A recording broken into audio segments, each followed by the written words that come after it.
په داسې حال کې چې د ژوند ناوړه عادتونه، کم حرکتي او ناسمه تغذیه د شکر ناروغۍ کچه ورځ تر بلې لوړه کړې، د عامه پوهاوي پراخول د ټولنې د روغتیا ساتنې لپاره یو مهمه اړتیا بلل کیږي. همدا لامل دی چې د عامه روغتیا وزارت د افغانستان د اولمپیک بدني روزنې او ورزش له لوی ریاست سره په ګډه د شکر ناروغۍ د مخنیوي او کنټرول په موخه یو مهمه پوهاوي غونډه جوړه کړه. د عامه روغتیا وزارت د روغتیايي خدماتو وړاندې کولو مرستیال مولوي عبدالولي حقانی په خپلو خبرو کې ورزش، فزیکي فعالیت او سالم ژوند د روغتیا د ساتنې، شکر ناروغۍ او نورو مزمنو ناروغیو د مخنیوي لپاره ډیر مهم وبلل. نوموړي زیاته کړه چې د عامه روغتیا وزارت د امارت د پراخې تګلارې له مخې د ورزش، تعلیمي، رسنیزو او دینی بنسټونو په همکارۍ د ملي پوهاوي کمپاینونه پراخوي څو د سالم ژوند پیغام د هر کور دروازې ته ورسول شي.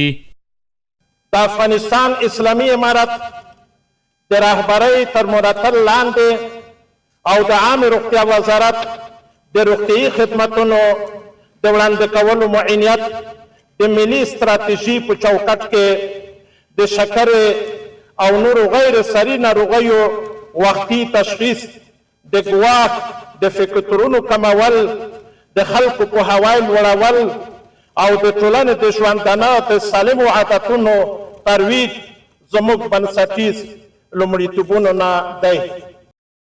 په ورته مهال د وقایوي طب لوی رئیس ډاکټر حیدر خان حیدر د شکر ناروغۍ د مخنیوي، د خطر عواملو او د تشخیص اړوند مهم معلومات وړاندې کړل.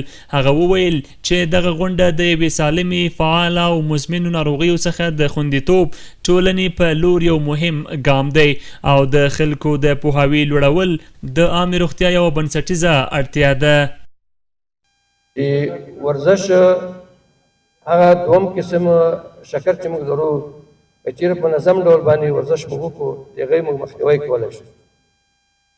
نه یوازې داسې چې موږ ورزش په واسطه باندې د شکرې ناروغۍ مخنیوی کوو، بلکې ډېر قلبي امراض، رواني امراض او هغه امراض چې زموږ په دماغ کې د حافظې مرکز ده هغه کې هم رول لري.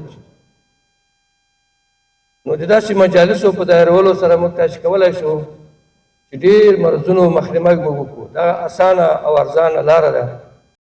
بل لور ته د اولمپیک بدني روزنې او ورزش لوی ریاست مسلکي مرستیال حافظ احمد جان زدران د ورزش او سالم ژوند پر اهمیت خبرې وکړې او د عامه روغتیا وزارت سره یې په ورته پروګرامونو کې د دوامداري او هرړخیزې همکارۍ ډاډ ورکړ.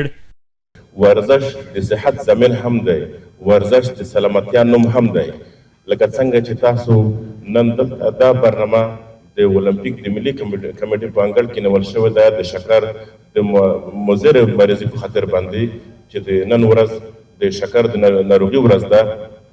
دلته دا برنامه ترتیب شوې ده. موږ د ورزش ادارې په نمایندګۍ باندې موږ د صحت عامه ته دا ډاډ ورکوو او موږ دوی ته دا اطمینان ورکوو چې موږ به تر خپل وسه پورې ستاسو سره په دې کار کې همکار وو او دې تاسو به حمایت کوو، ستاسو سره ملګرتیا کوو انشاءالله العزیز. د یادونې وړ ده چې دغه ګډ اقدام نه یوازې د شکر ناروغۍ د مخنیوي لپاره یو مهم روغتیایي ګام بلل کیږي، بلکې د افغانستان د خلکو لپاره د سالم ژوند د فرهنګ په ترویج کې هم بنسټیز ارزښت لري. ورزش د ناروغیو مخنیوي، د درملنې د لګښتونو په کمولو، د کورنیو اقتصادي فشارونو په راټیټېدو او د کار د تولید په لوړېدو کې مهم رول لوبوي. د داسې پروګرامونو پراخوالی کولی شي د هیواد په کچه د مزمنو ناروغیو پیښې کمې کړي او خلکو ته د سالم، فعال او اقتصادي پلوه اغیزمن ژوند زمینه برابره کړي.